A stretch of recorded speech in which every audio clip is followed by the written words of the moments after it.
Hello बच्चों, कैसे हो आप लोग? बढ़िया।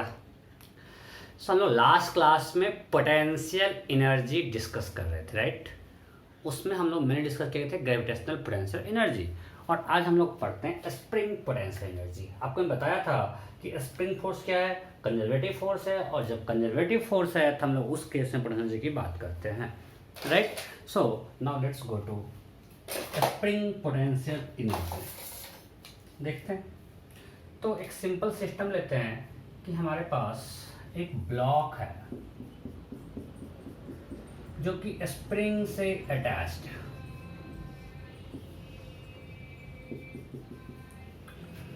ओके, अभी मान लेते हैं स्प्रिंग नेचुरल लेंथ में है। ये स्प्रिंग का natural length means spring unstretched है। ये क्या है? Unstretched spring. So spring is in natural length. अब हम क्या करते हैं, इस पे एक फोर्स लगा के इसको स्प्रिंग को, इस ब्लॉक को हम स्लोली मूव करते हैं। ठीक है, स्लोली मीन्स क्या? Block will be always in equilibrium. इसको हम स्लोली मूव करते हैं। स्लोली मूव किए बाय डिस्टेंस x।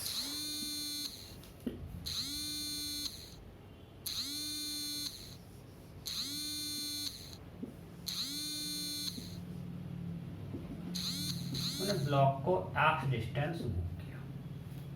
ओके, कुछ x नोट चलो मूव करते हैं, x नोट। अब अगर मेरा सिस्टम है block plus spring plus this, ये जो वॉल है इसको अगर हम सिस्टम मान लेते हैं, ठीक है, इसको हम सिस्टम मानते हैं, wall plus spring plus block, इसको अगर एक सिस्टम मानते हैं।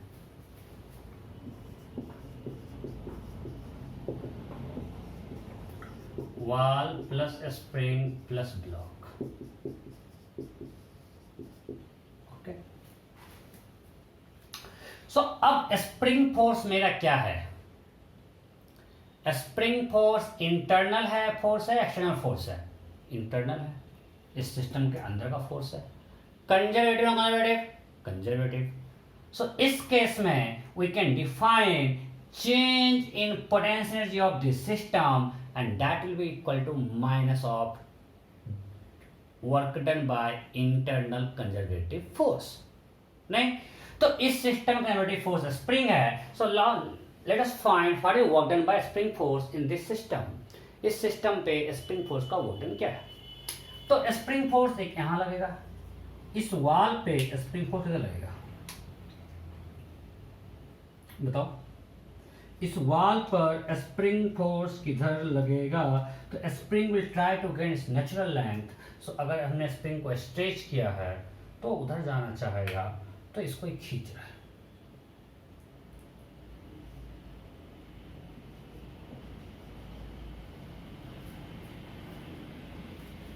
राइट? और इस पे किधर लगेगा स्प्रिंग फोर्स? इधर।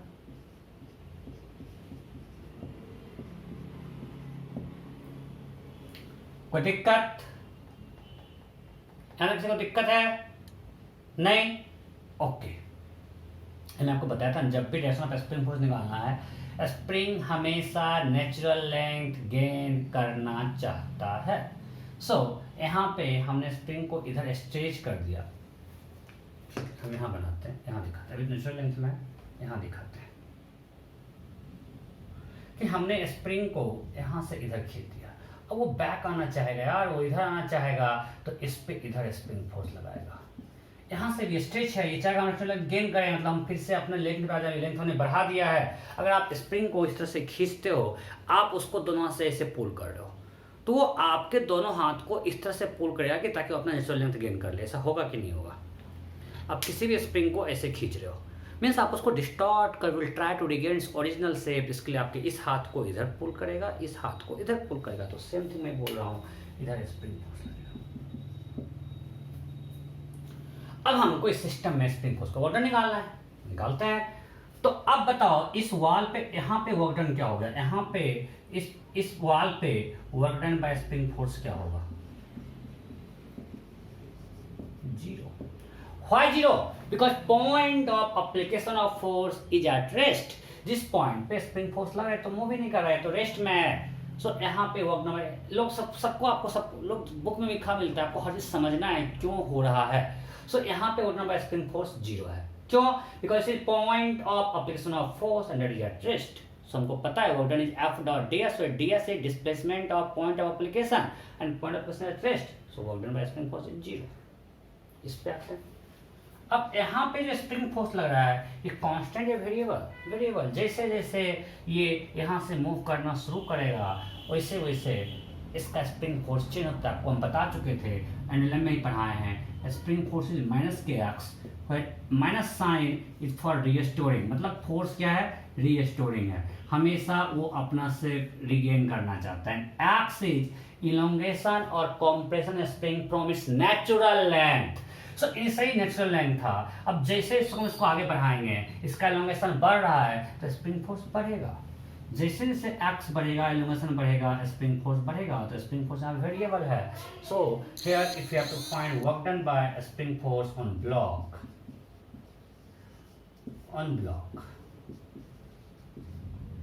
so that will be equal to integration of f ds, right? Integration of f dot ds। तो स्प्रिंग फोर्स लग रहा है इधर और ब्लॉक जा रहा है आगे। नहीं, अगर ये यहां से x मान ली किसी पोजीशन पे है, अगर किसी बीच के पोजीशन पे लेते हैं, यहां से x डिस्टेंस पे, और यहां से इसको हमने dx मूव किया, स्मॉल डिस्प्लेसमेंट। इस स्मॉल डिस्प्लेसमेंट का फोर्स क्या रहा? Minus k x. Minus k x इधर डायरेक्शन है, इसको मैं ऐसे मैग्नीट्यूड ऑफ फोर्स क्या है? के एक्स, और डिस्प्लेसमेंट आ गया है dx। तो इसको हम लिखें magnitude of force into ds into cos. यहाँ पे f और ds में कितना एंगल है देखो। ब्लॉक जा रहा है आगे, डिस्प्लेसमेंट आगे है, फोर्स लग रहा है मेरी तरफ, तो एंगल कितना है? 180, कॉस 180 होता है -1। तो integration of minus f is kx, magnitude of force है ये। अब कंफ्यूज मत करना कि यहाँ माइनस kx डाल देना। अरे ये माइनस साइन फॉर डायरेक्शन था, वो तो यहाँ cos 180 ले चुके हैं। मैग्नीट्यूड ये मॉड f डॉट ds में क्या होता है? Mod f mod ds cos 180। तो मॉड f क्या है? kx से minus kx, it had to be positive यार, magnitude of vector can't be negative. So magnitude of force is kx, displacement dx, cos 180 -1 हमने लगा दिया। ओके, तो limit कहां से कहां तक? इनिशियल इलोंगेशन 0 था, मान ले बाद में x नॉट इलोंगेट हो गया। इनिशियली उसका इलोंगेशन यहाँ पे x क्या है? लेंथ ऑफ स्प्रिंग और elongation of compression of spring. x क्या है यहाँ पे? इलोंगेशन। इस केस में elongation of spring, length of spring नहीं है। जब हम स्प्रिंग को लिखते हैं kx, आपको हम बता चुके हैं x इज इलोंगेशन और compression in the spring. Natural length कुछ अगर L नॉट था, अगर इसका लेंथ, तब ये L नॉट प्लस x है। Length of spring is now L naught plus x and here x is the elongation. So अब इसको अब इंटीग्रेट करेंगे, क्या आएगा? Work done by spring force on block -12 के x स्क्वायर। ये वर्क डन है। यहां तक कोई दिक्कत है? सो हमने work done by spring force on block निकाला है -12 के x नॉट स्क्वायर। ओके,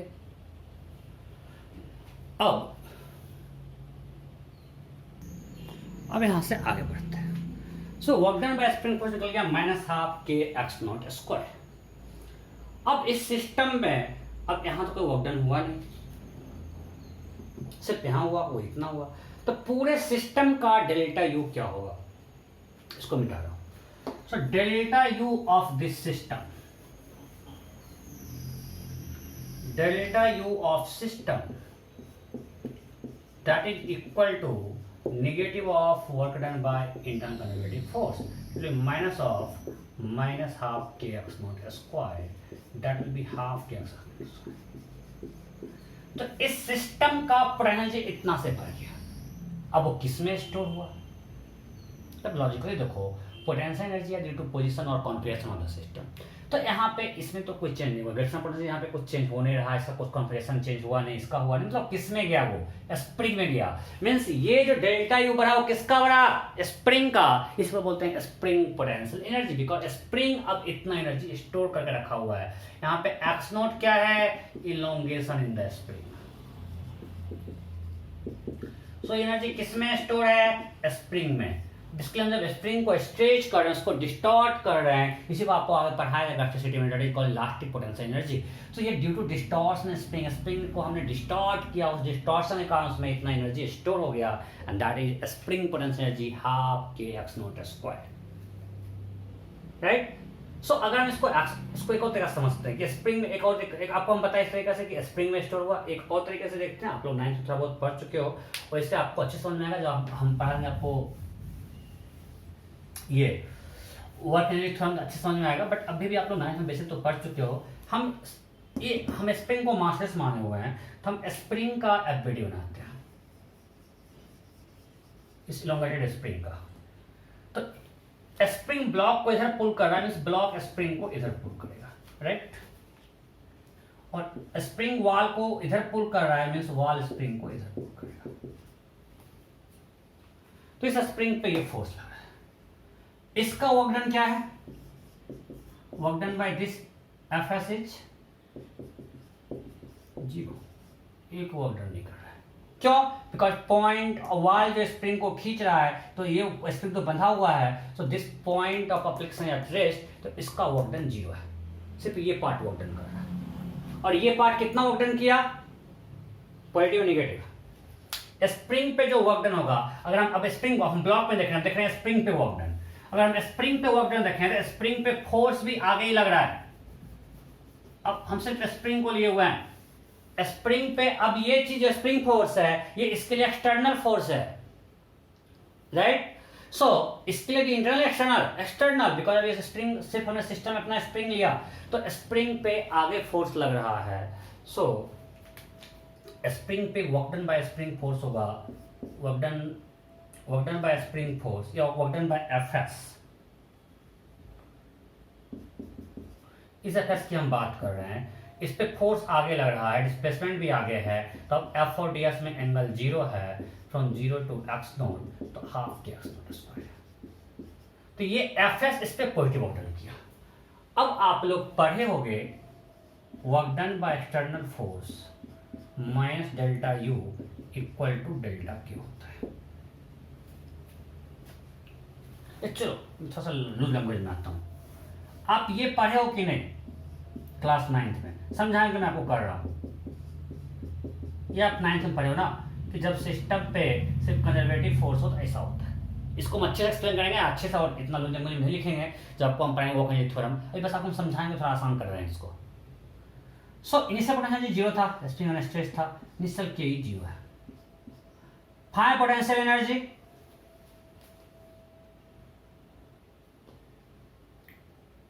यहां से आप अच्छे से समझ पाओगे क्या?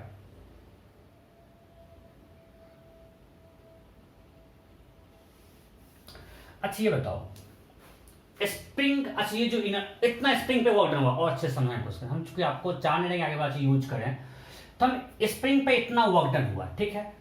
अब हमने स्प्रिंग माना मासलेस, तो वो तो इसका के में गया नहीं, because K will be always half m b square and m is 0, so K तो हमेशा 0 है। जब के 0 है तो हम जो वर्क डन किया वो कहां गया? Potential energy. जो हमने वर्क डन किया वो कहां गया?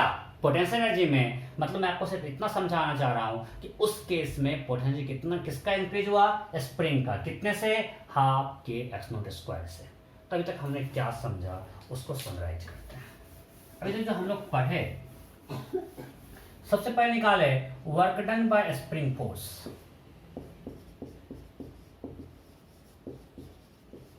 is minus half kx square, where x is elongation or compression in spring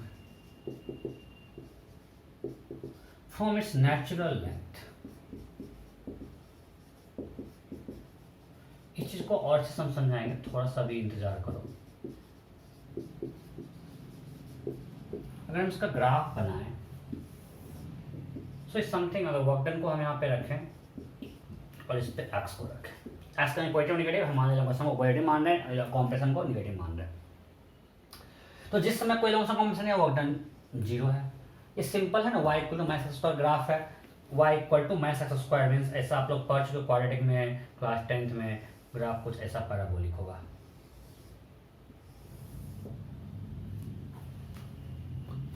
अब यहां तो ग्राफ हमेशा नीचे है, तो can you tell that work done by spring force is always negative, true और फॉल्स? बहुत लोग गलती करते हैं, बोल देंगे ट्रू। भाई ये work done by spring force negative कब है? जब मेरा स्टार्टिंग पोजीशन नेचुरल लेंथ है।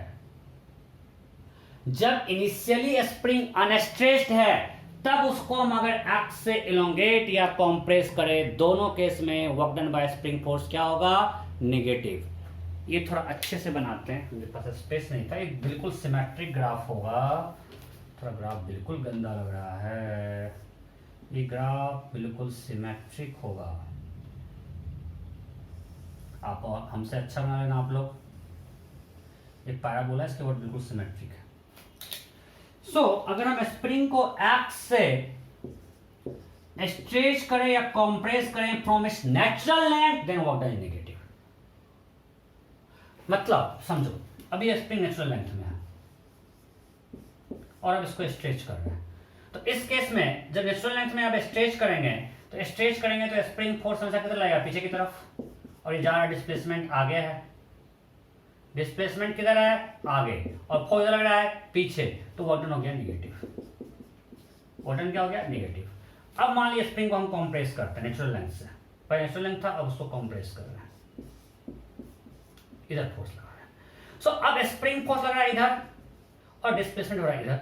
मेरा ब्लॉक इधर आ रहा है और स्प्रिंग उधर धक्का दे रहा है, सो अगेन एंगल 180 है, सो work done by spring force again negative है। सो अगर नेचुरल लेंथ से आप इलोंगेट करो या कॉम्प्रेस करो, work done by spring force क्या होगा? नेगेटिव। कब? जब इनिशियली नेचुरल लेंथ में है, राइट? अगर नेचुरल लेंथ में है, यहां से मैं स्ट्रेच करेंगे तो स्प्रिंग फोर्स पीछे लगेगा, मेरा डिस्प्लेसमेंट आगे हो रहा है, एंगल 180 है, सो वर्क डन नेगेटिव। अगर नेचुरल लेंथ से हम यहां से कंप्रेस करेंगे तो मेरा जब कंप्रेशन होगा स्प्रिंग फोर्स इधर लगना शुरू होगा, डिस्प्लेसमेंट इस डायरेक्शन में हो रहा है, तो वर्क डन क्या होगा? नेगेटिव। समझ में आ रहा है? सो ये ग्राफ कब है? जब इनिशियली नेचुरल लेंथ में है। लिख लो पहले, मैं थोड़ा सा समझाऊंगा अभी आगे। Work done by spring force can be negative, zero and positive. Example दूंगा, घबराओ नहीं। Work done by spring force can be negative, zero and positive.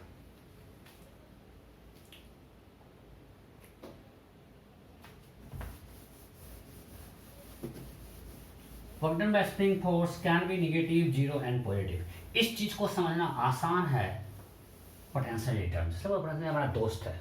कैसे? हमने आपको लिखाया, अभी आपको दिखाया, पोटेंशियल डेल्टा यू आया this half k x square, पर x is elongation in spring. Compression में सेम थिंग आपको हम दिखा चुके हैं, वाटर नेगेटिव ही होता है। सो हम यहाँ पे लिखते हैं एक्स इज इलोंगेशन और compression in spring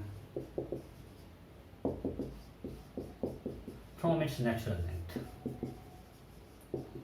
from its natural length. So x is elongation or compression spring from its natural length. Natural length से अगर हम x elongate करें या compress करें, so change in potential energy this. अब delta U क्या होता है? u final minus u initial. So u final minus u initial is equal to half k x square. So अब लिखते हैं potential energy for elongation is x minus potential energy at natural length, that is equal to half kx square. So potential energy for elongation or compression is x equal to half kx square plus potential energy on natural length. अब ये बहुत काम का formula है। मतलब अगर कोई spring x elongated या compressed है x लेंथ से, तो उसका potential energy half kx square k spring constant plus potential energy at natural length. Not is customary to take this zero. ये हम लोग माने हुए हैं। जब assume this, जब तक नहीं कुछ बोला गया है, हमें नेचुरल लेंथ में पोटेंशियल एनर्जी जीरो लेना है। So if we assume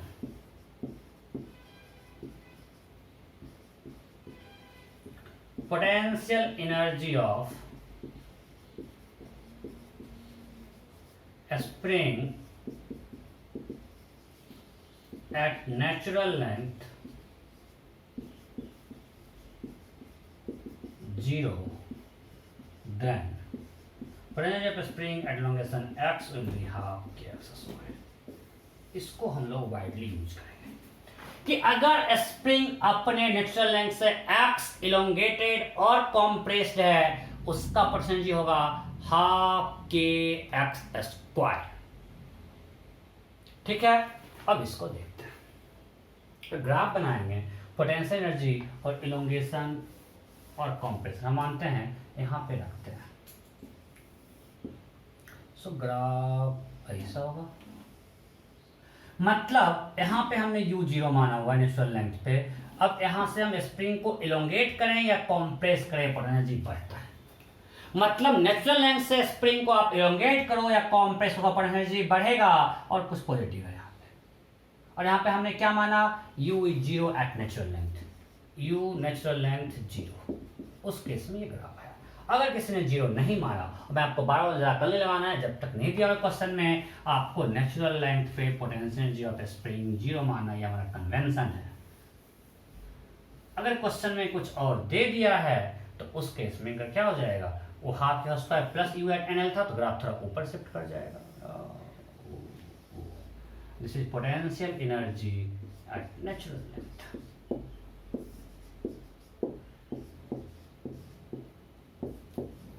NEET में बहुत ग्राफ पूछता है, आपको ध्यान रखना है। पोटेंशियल ग्राफ ऐसा है, वर्डन होगा तो हमने नीचे लाया था। अब यहां से समझते हैं कि वर्कडन बाय स्प्रिंग फोर्स कब नेगेटिव हुआ, कब 0, कब पॉजिटिव। अब देखो ये हमारे लिए बहुत काम का चीज है कि अगर हम इसी को यूज करें, नेचुरल लेंथ पे 0 है, तो पोटेंशियल एनर्जी और इलोंगेशन और compression is x, it is half x square. अब सिंपल बताओ, पहले कोई स्प्रिंग x1 से स्ट्रेच था, पहले कोई स्प्रिंग जो था x1 स्ट्रेच था, ठीक है। इस ग्राफ को मिटाता है, वो अपने नेचुरल लेंथ से x1 स्ट्रेच्ड है, और फाइनली इसको क्या किए, अपने नेचुरल लेंथ से x1 कंप्रेस कर दिया।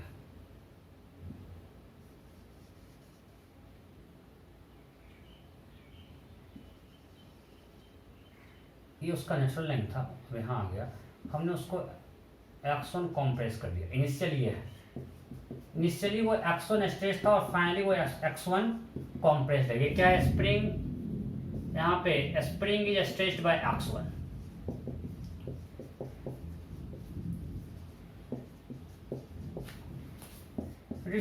Spring is compressed by x1।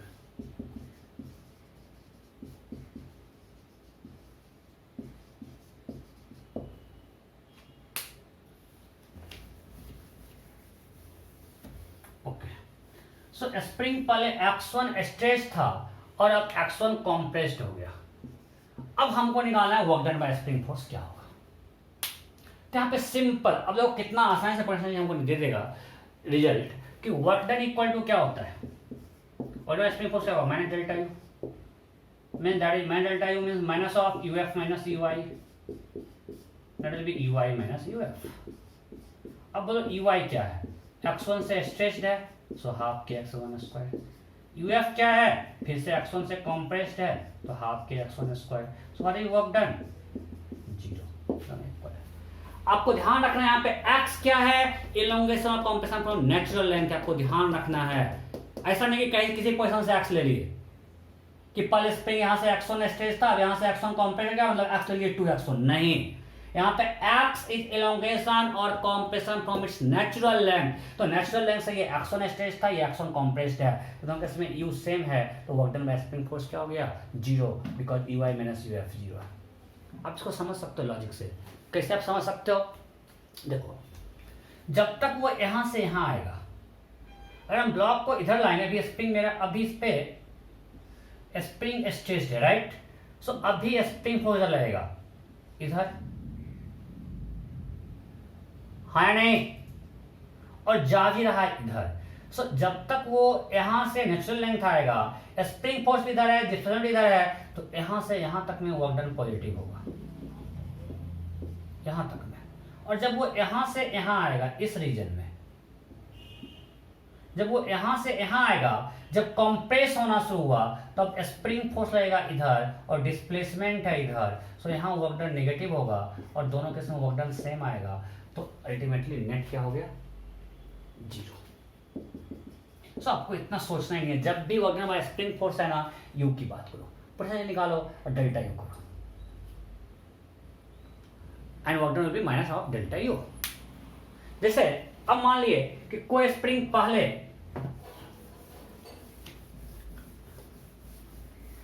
2 centimetre stretch था,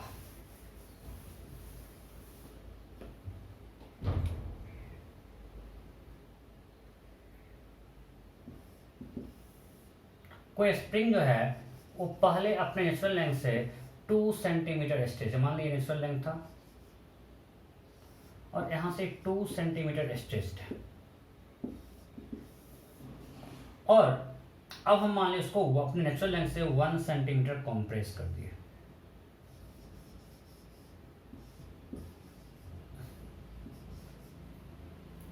हमने उसको अपने नेचुरल लेंथ से 1 सेंटीमीटर कॉम्प्रेस कर दिया,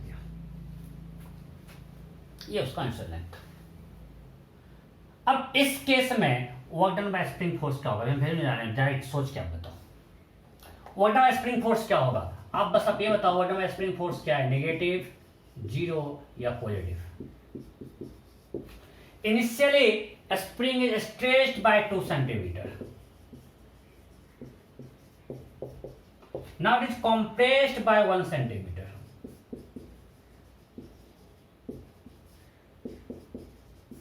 तो work done by spring force क्या होगा, नेगेटिव, 0 या पॉजिटिव।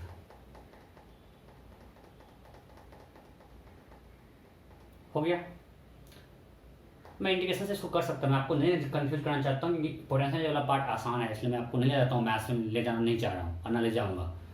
सो अभी आपको हम दिखाए थे कि work done by spring force will be minus of del u, that will be equal to Ey minus Uf. So Ey will be half k, जो भी वो है 2 सेंटीमीटर मानते मीटर में कन्वर्ट करते हैं, दिस स्क्वायर माइनस हाफ के 0.01 square, Uf is this. So this quantity is positive. So work done by spring force can be positive, it can be 0, it can be negative. Am I clear? जब हम natural length से stretch या compress करते हैं तो उस case में work done by spring force negative है, बट अगर हम मान लें पहले से स्ट्रेच या कॉम्प्रेस्ड है उसके बाद कुछ कर रहे हैं, हम देख सकते हैं कि नेगेटिव वाली होगा पॉजिटिव होगा। क्लियर है? आगे बढ़ते हैं। सो होपफुली मैं आपको थोड़ी सारी क्लियर कर दिया हूं, आपको कंफ्यूजन नहीं होना चाहिए। सो आपको ध्यान रखना है, बस इसमें से याद रखना है, work done by spring potential of a spring is half kx square, where x is elongation or compression of the spring from its natural length. अब simple question करते हैं। If a spring constant for a spring is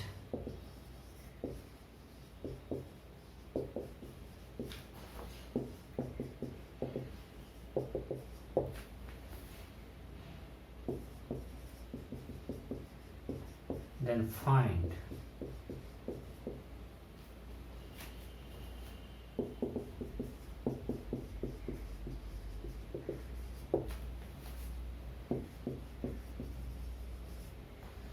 find its potential energy when it is elongated by 5 centimeter. Find potential energy when it is elongated by 5 centimeter. फटाफट तो question थोड़ा आसान कर देते हैं, इसको 20 कर लिया। When elongated by 20 centimeter, option A.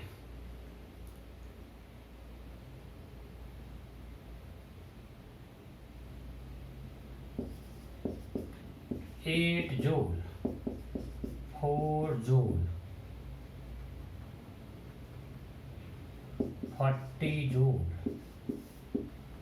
80 joule, nota. You have to find potential energy stored in the spring when it is elongated by 20 centimeter. हो गया सिंपल। अब फॉर्मूला पुटिंग है, कुछ नहीं है, u equal to half k x square, x is longest non compression, so half k is 200, x is 1/5 meter, so this much square, it will be half into 200 into 1/25, this is 8, this is 4, so answer is 4 joule. Clear? Next.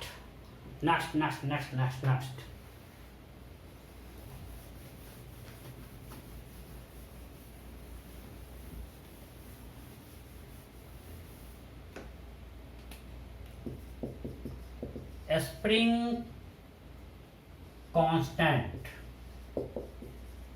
for a spring age 2000 Newton per meter and its natural length is 20 centimeter. Then find its potential energy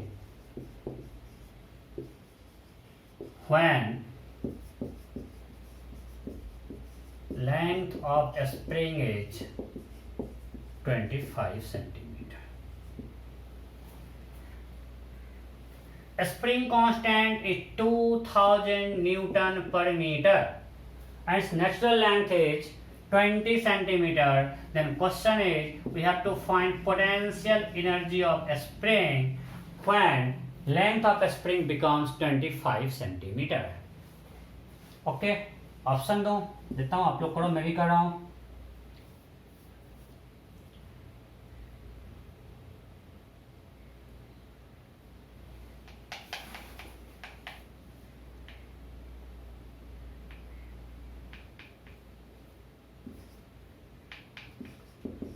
say 2.5 joule, 2.5 joule, 25 joule, NOTA.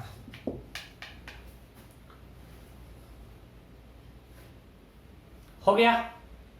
अब यहां पे कुछ लोग गलती कर देते हैं. अब हमारे पास फॉर्मूला क्या है स्प्रिंग एनर्जी का? Half k x square. यहाँ पे एक्स क्या है? इलोंगेट, मैं बार बार भौंक रहा हूं, यहाँ पे एक्स क्या है? इलोंगेशन और कॉम्प्रेशन फ्रॉम नेचुरल लेंथ.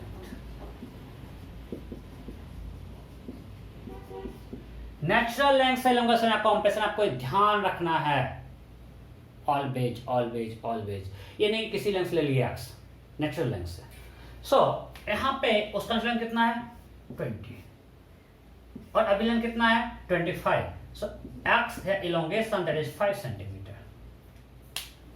यहाँ पे इलोंगेशन वो कितना है? 5 centimetre. So potential energy of A spring will be half के into x square. X is 5, that is 1/20 square. So that is 1000 by 400 joule. So equal to 2.5 joule. Right? Am I clear? Next.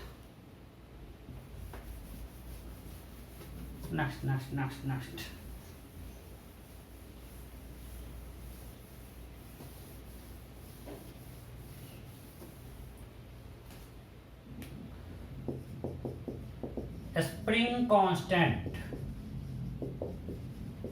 for a spring age. A spring constant for a spring age 1000 Newton per meter and initially it is stretched by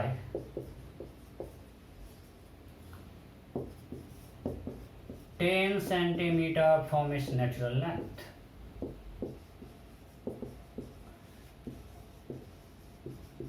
Then find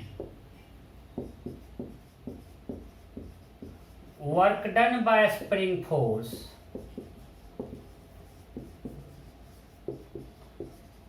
to compress it by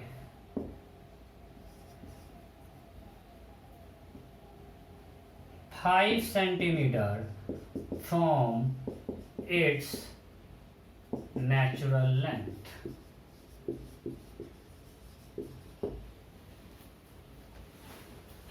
So initially a spring stretched at 10 cm from natural length and finally it is compressed by 5 cm from its natural length. So during this process you have to find work done by spring force. इसको दूसरे language में बताया questions को. Initially a spring 10 cm stretch है and finally 5 cm compress है. Then you have to find work done by spring force during whole process. Option A.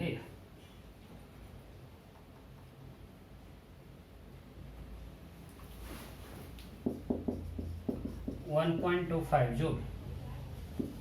Option B. क्या कर रहा हूँ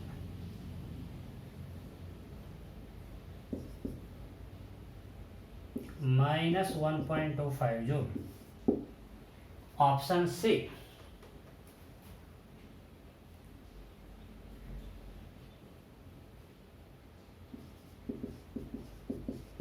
(3.75 joule. Option D -3.75 joule. Option E note. You have to find work done by spring force. फटाफट कीजिए.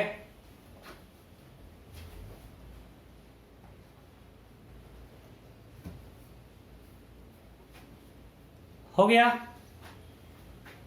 Okay, मैं करता हूं. अब आसान किससे है? डेल्टा यू निकालने से. कहाँ इंडिकेशन के चक्कर में पड़ना है भाई, डेल्टा यू निकालते हैं. तो इनिशियली स्प्रिंग क्या है? स्ट्रेच्ड है, right, 10 centimetre. So natural length से अगर स्ट्रेच्ड है तो U I simply half k x square. So half into 1000 into 1/10 square. ये ना. So that is equal to 5 joule. UF half into 1000 into 1/20 square. It is compressed by 5 cm from its natural length. ध्यान दो, अब question में दे दिया natural से 5 cm compressed है. हम यहां से 5 cm compressed नहीं दिए हुए हैं. हमने फाइनली नेचुरल लेंथ से 5 cm compressed है. तो ये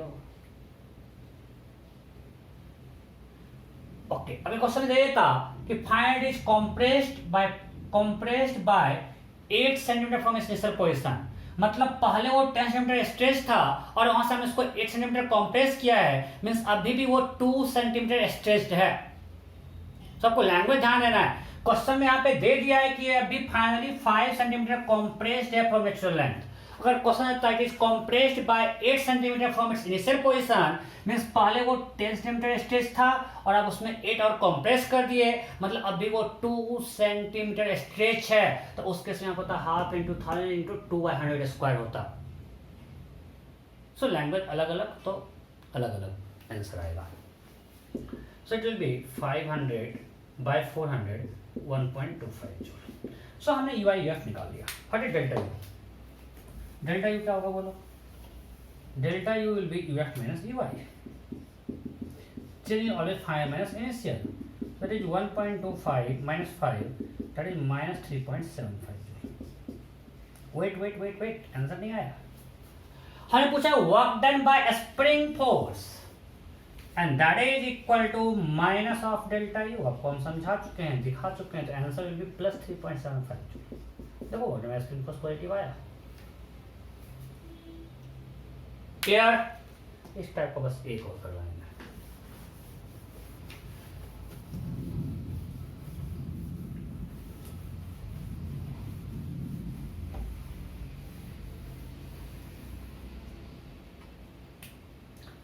Initially,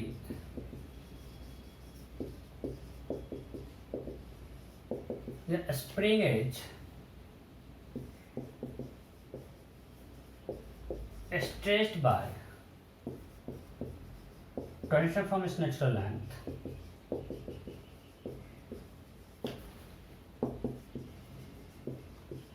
and it is compressed by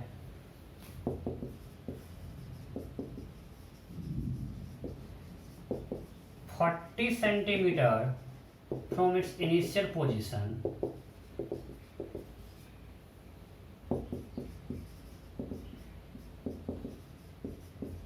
then find work done by spring force then find work done by a spring force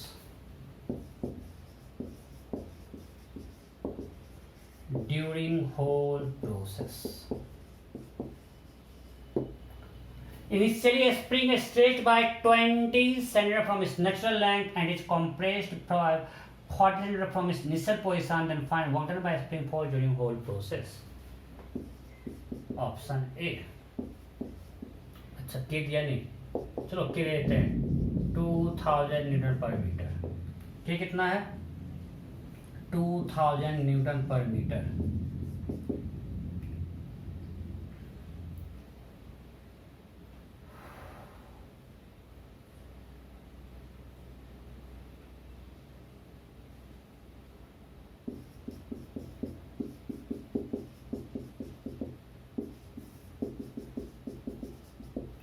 फटाफट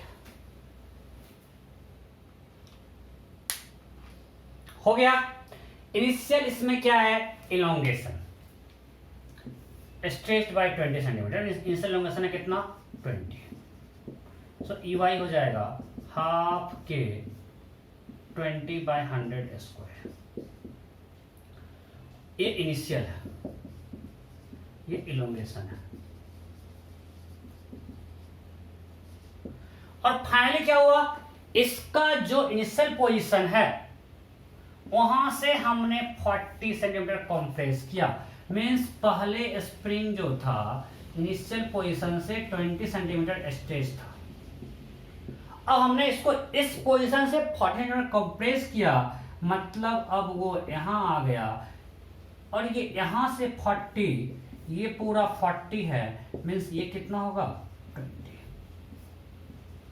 यहां से 40 पीछे लाए, मतलब नेचुरल लाइन से 20 पीछे लाए. सो अगेन जो फाइनल है दैट इज है अगेन एक्स इज 20. अगर देखो साइन तो -20 हो जाएगा and that is 20 centimetre compression. So what will be UF? Half k 20 by 100 square. So EY equal to UF. So delta U 0. So work done by spring force 0. मैं आपको बता चुका हूं. सो होपफुली आपको concept में दिक्कत नहीं है. Work done by spring force, potential energy सब कुछ क्लियर होना चाहिए. और थोड़ा क्लियर होगा जब हम लोग पढ़ेंगे वर्क एनर्जी थ्योरम. सो अब इस पे थोड़ा क्वेश्चन करना शुरू करते हैं. इसका एप्लीकेशन देखते हैं. तो आपको हम बेसिक जो पता है उसी पे क्वेश्चन करवाए जा रहे हैं. Formula putting.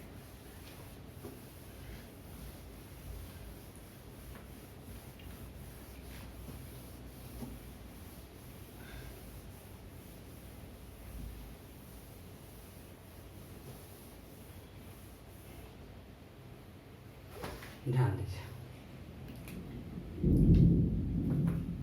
मान लिया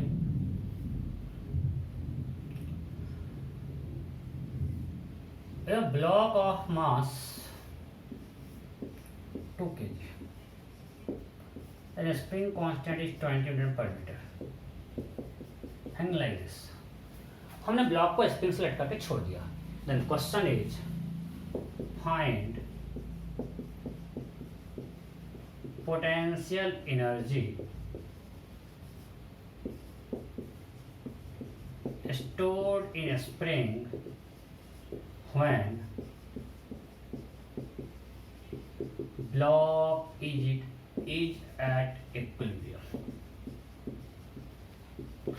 Find potential energy stored in a spring when block is at equilibrium. फटाफट करो, फटाफट. G10 लेना है. Option A 20 joule, option B 10 joule, option C 200 joule, option D 100 joule, option E note. Find potential energy stored in spring when block is at equilibrium. हो गया.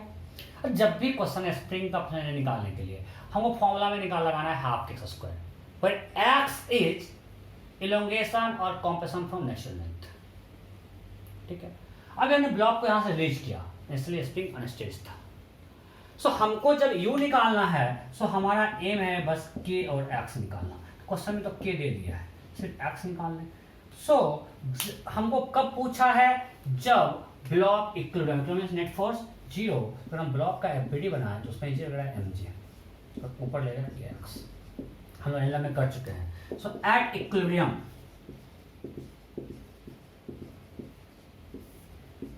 kx will be equal to 20, so k is 20, so 20x equal to 20, so x is equal to 1 meter. So elongation of the spring will be 1 meter at equilibrium, so u will be equal to half k x square, this 1 joule, that is 10 joule. Am I clear? Okay, next we do same type question, same question.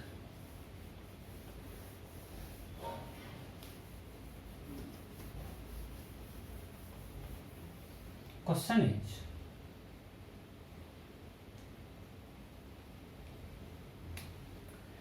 if block is released when a spring is in natural length, then find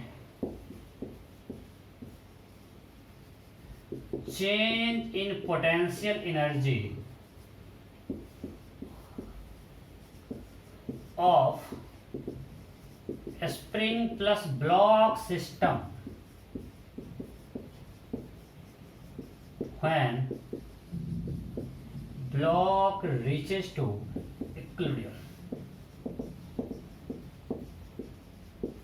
हमने यहां से block को release किया, spring initially natural length में है, जब block equilibrium में आएगा तो इसके इस पूरे स्प्रिंग ब्लॉक, मान लीजिए भी वाल्वी सिस्टम का पार्ट है, अर्थ पे हम लिखे नहीं क्योंकि उसमें कोई चेंज आने वाला नहीं है। You have to find change in potential energy of spring plus block system when block reaches to equilibrium. फटाफट फटाफट करते जाओ, मैं भी कर रहा हूं।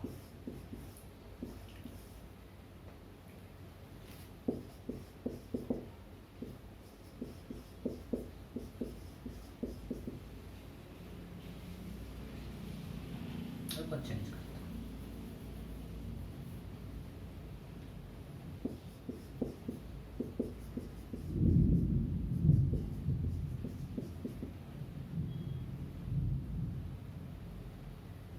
क्या कर रहे हैं हम, पागल हो गया।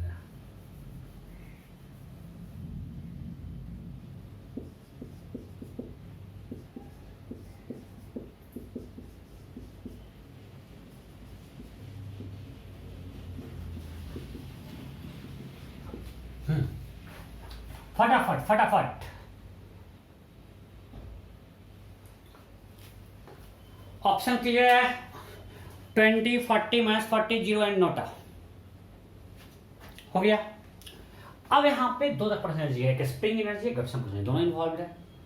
सो अगर ब्लॉक जाएगा इक्विलिब्रियम में भी हम लोग कर चुके हैं, in that case spring will stretched by 1 metre, spring will be stretched by 1 metre. So equilibrium के केस में कुछ ऐसा होगा,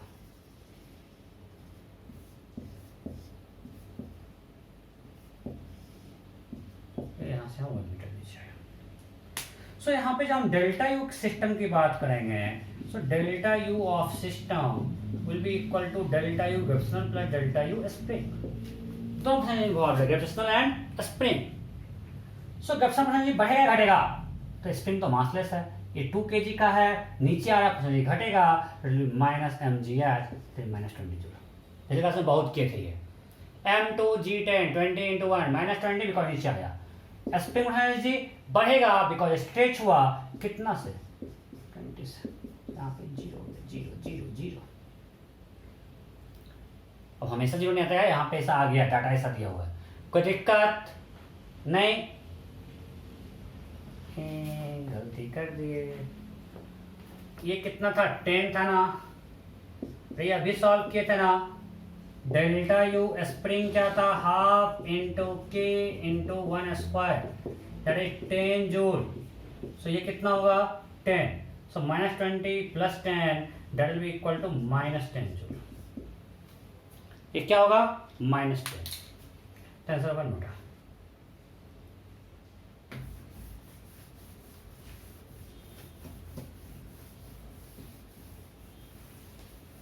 नेक्स्ट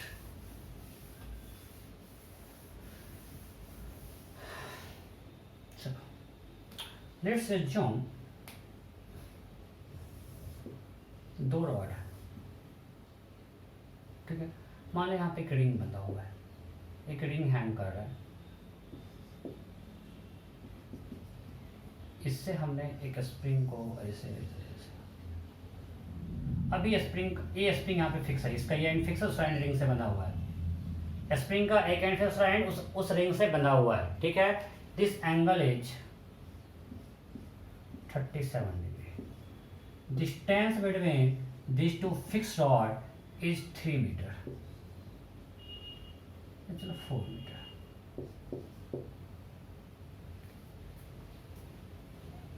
ठीक है, distance between two fix and rod, ये दो फिक्स रॉड है और एक हमने स्प्रिंग का एक एंड इस रॉड से फिक्स कर, दूसरा एंड इस रिंग से फिक्स कर दिया और हमने यहां से रिंग को रिलीज कर दिया, ठीक है। इसके बीच का डिस्टेंस क्या है? 4 मीटर। और आपको दे दिया है natural length of spring is 3 metre. Natural length of spring 3 metre, k is 200 newton पर मीटर, ठीक है। Then question is find change in potential energy of a spring when this ring comes from position A to position B. You have to find change in potential energy of this spring. Ring का length मतलब ring का size negligible मान लो, बहुत छोटा सा एक बीड है, एक छोटा सा बीड है, ठीक है। So you have to find change in potential energy of this spring when this bead comes from point A to point B. When bead comes from point A to point B, फटाफट करते जाओ, मैं भी कर रहा हूं।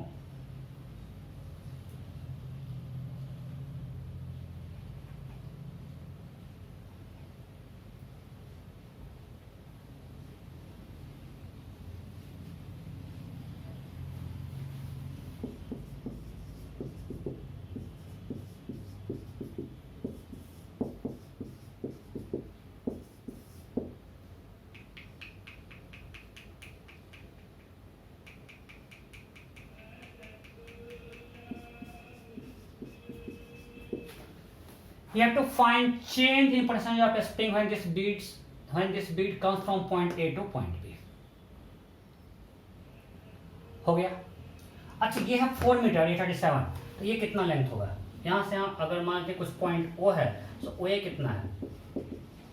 5 metre. Because OB हमको question में दिया हुआ है 4 metre, so from triangle OAB in right angle triangle, अरे यार अब ये बताना पड़ेगा, OAB cos theta equal to base by hypotenuse, that is equal to 4 by 5, so OA equal to 5 meter. So अभी स्प्रिंग का लेंथ है 5 मीटर, तो व्हाट इज पोटेंशियल एनर्जी? अभी इसमें पोटेंशियल एनर्जी क्या है?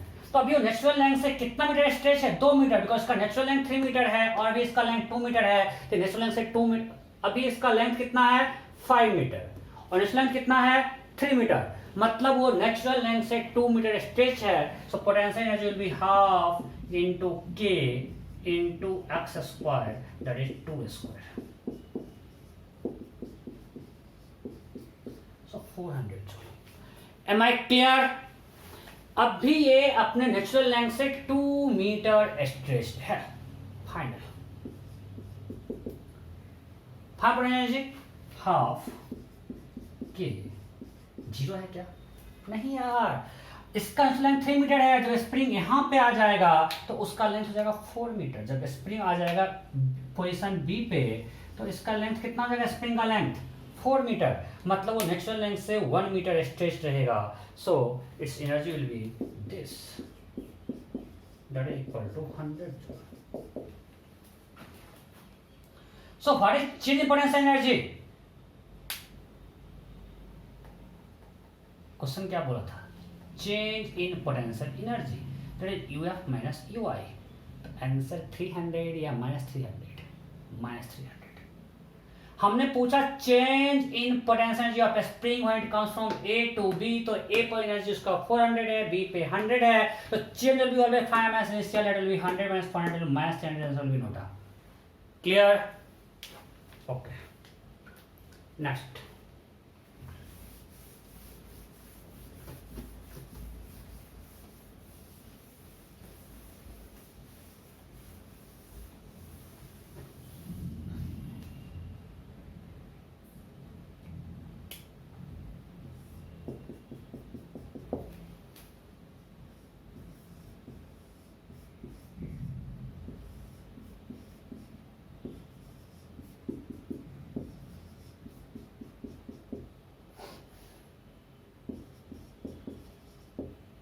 Initially spring natural length, initially जब हम सिस्टम को रीच करते हैं जितना भी केस देंगे सब में स्प्रिंग क्या होगा, नेचुरल लेंथ में रहेगा।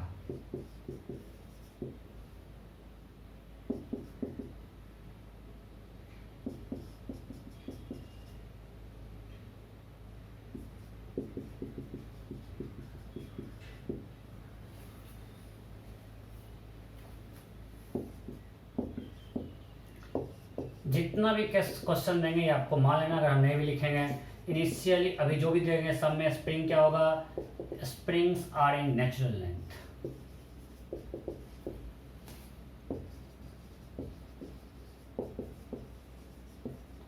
Then question is find delta u of whole system. Whole system means a plus b plus spring plus this pulley. Find delta u of system. मेरा सिस्टम यहाँ पे क्या होगा, a plus b plus pulley plus string plus spring सब कुछ system का part है। Find delta u of system when block B goes down by 1 meter. इसको अगर हम 1 मीटर नीचे ले जाते हैं तो पूरे सिस्टम का डेल्टा यू क्या होगा, फटाफट फटाफट।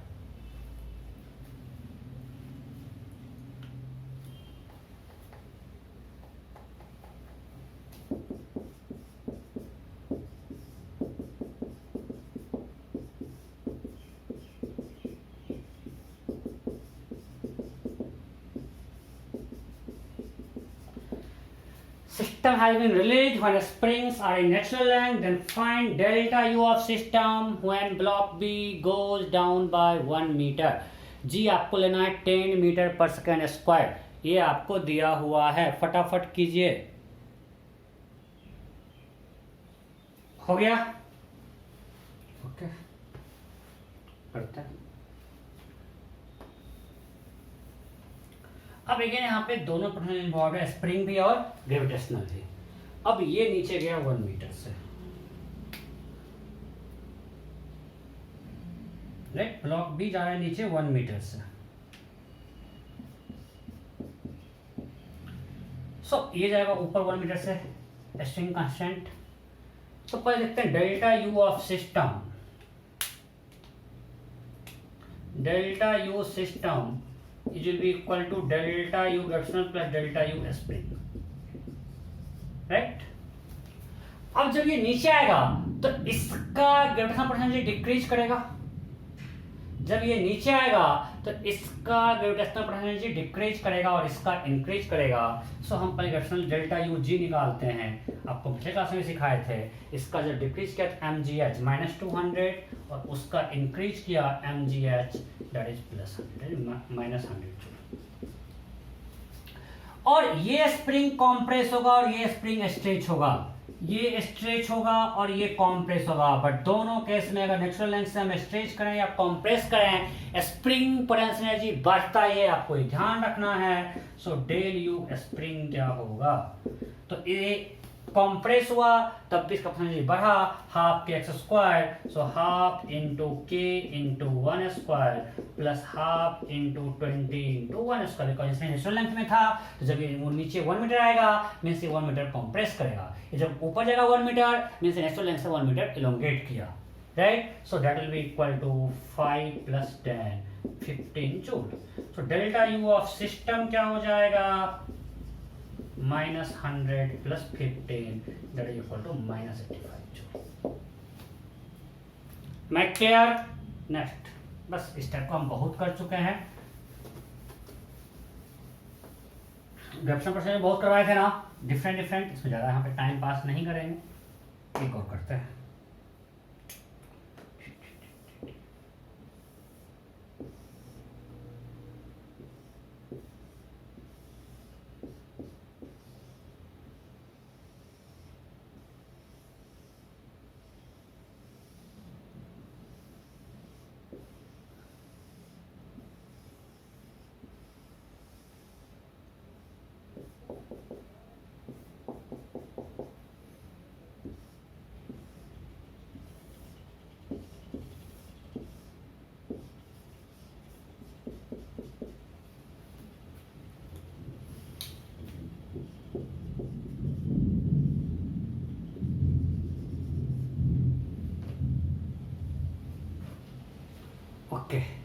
हम इतना क्यों कर रहे हैं, आपको इंपॉर्टेंस समझ में आया तो हम लोग पढ़ेंगे अगले क्लास से work energy theorem.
Initially, all springs are in natural length. Initially, both springs are in natural length. Then question is find delta U of system if block B goes down by 4 meter. You have to find delta U of system if this block B goes down by 4 meter. अगर ये 4 metre नीचे आता है तो आपको system में फिर से क्या है, ये block A B string pulley spring ये सब सिस्टम का पार्ट है, ठीक है। हम सब पूरे को मिला सिस्टम पकड़ लें सबको, और आपको स्प्रिंग स्ट्रिंग सब मासलेस है, हर कुछ फ्रिक्शनलेस है, मतलब आइडियल, एवरीथिंग इज आइडियल। फटाफट करो, मैं भी कर रहा हूँ।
करो, मैं एक बार गलती कर दी, मैं फिर से कर रहा हूँ।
ओके, फटाफट कीजिए। Option A -2080 joule, option B -800 joule, option C -1280 joule, option D NOTA. हो गया, मैंने काफ़ी टाइम दिया, मैं 2 बार कर चुका हूँ, इतनी देर में गलती किया था। मैं करता हूँ।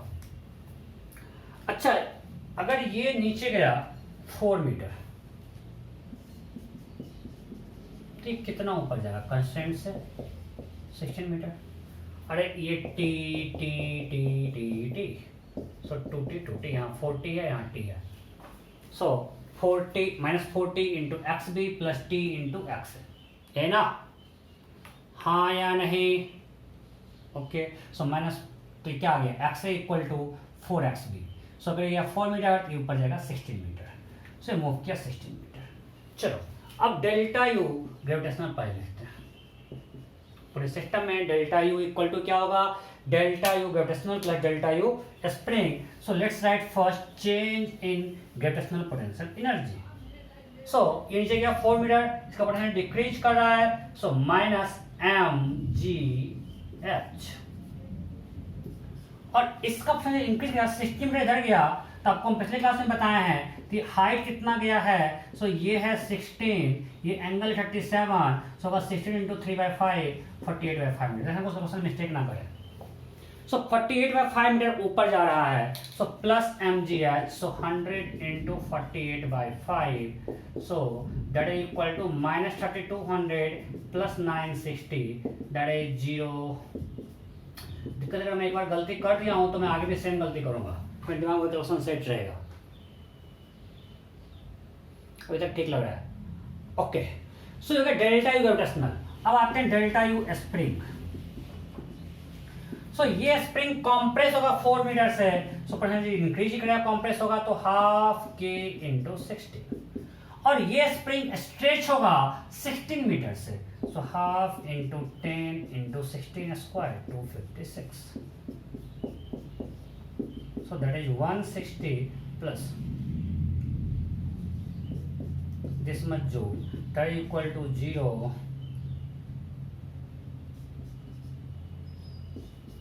this much joule. So delta U spring of system is this, delta gravitational is this. So what is delta U of system? ये सब मास सिस्टम्स का मास मेजर नहीं किए हैं, तो डेल्टा यू क्या होगा? दोनों को ऐड करो, दिस प्लस दिस, ये दिख रहा है कि -800 जूल है, राइट? कोई डाउट नहीं? So next question. सो ये सब एक क्वेश्चंस का पार्ट होता है, ये सब आपको निकालना आ गया, then will apply work energy theorem. Question आपको पूछेगा स्पीड ऑफ बी, तो आपको ये नहीं आएगा तो वो नहीं निकाल पाओगे। नेक्स्ट क्वेश्चन,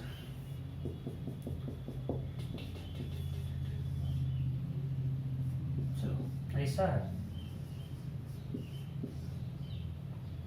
ये मान ली m मास का A D,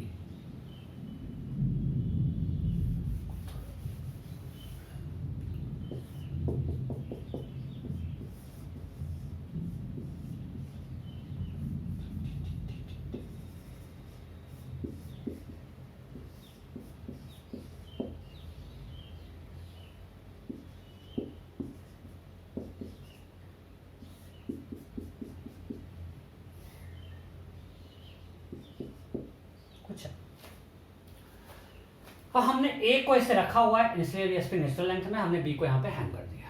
then question is find minimum mass of B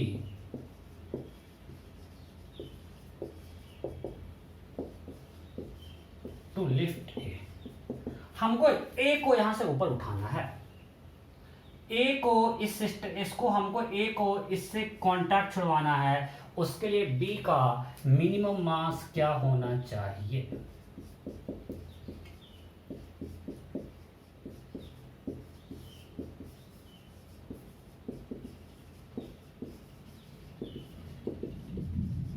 Find minimum mass of A to lift, sorry, minimum mass of B to lift this block A.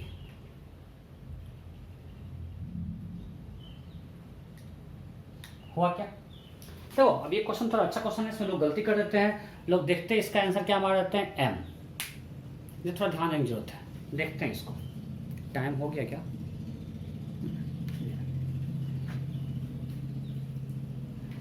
जब भी ऐसा क्वेश्चन है, जब भी एक सिंपल होता है स्टैंडर्ड मेथड, चाहे इसमें कितना भी आपको ब्लॉक डाल देगा, फ्रिक्शन डाल देगा, हमेशा वो बनेगा। कुछ याद मत करना, रिजल्ट समझो। हमको इसको लिफ्ट करना है, तो पहले हम ए का एफ बी डी बनाते हैं। ए पे नीचे एक्सटर्नल फोर्स, और जब जस्ट कॉन्टैक्ट छोड़ेगा उसमें नॉर्मल जीरो हो जाएगा, ऊपर रहेगा स्प्रिंग फोर्स। तो जस्ट लिफ्ट करने के लिए क्या should be equal to M G, so elongation required is M G by K, X naught. ये जब इसमें इलोंगेशन एम जी बाई के हो जाए, इसको लिफ्ट कर लेगा। मतलब इस ब्लॉक का काम है इसको एम जी बाई के इलोंगेशन देना। इस ब्लॉक का क्या काम है, इसको एम जी बाई के इलोंगेशन देना। अब हम देखते हैं कि अगर इसका मास कुछ लेट से जो इस मास का, इसका ब्लॉक का मास है कुछ कैपिटल एम, सो हम देखते हैं कैपिटल एम इसको कितना मैक्सिमम इलोंगेशन दे सकता है। ऐसे हम गलत जगह पे क्वेश्चन दे दिया, थोड़ा बहुत आंसर करने में ज़्यादा आसान रहता। अब एक कैपिटल एम इसको कितना मैक्सिमम इलोंगेशन दे सकता है। सो कैपिटल एम नीचे आएगा, जब वो नीचे आएगा तो उसका ये आप लोग पर, चलो ये होमवर्क, ये अगली क्लास में अच्छे से समझोगे। अभी मेरे दिमाग में गलती से क्वेश्चन आ गया, ये आपका होमवर्क है। इसको मैं बताऊंगा अगली क्लास में जब पढ़ाऊंगा वर्किंग थ्योरम, तो आप आसानी से समझ जाओगे, बेकार भी क्यों अपने एफर्ट डालूं। ठीक है, इसमें क्वेश्चन था you have to find minimum mass of B so that this A can be lifted. ये आपका होमवर्क है, आसान क्वेश्चन है, तो वर्किंग थ्योरम का यूज होगा।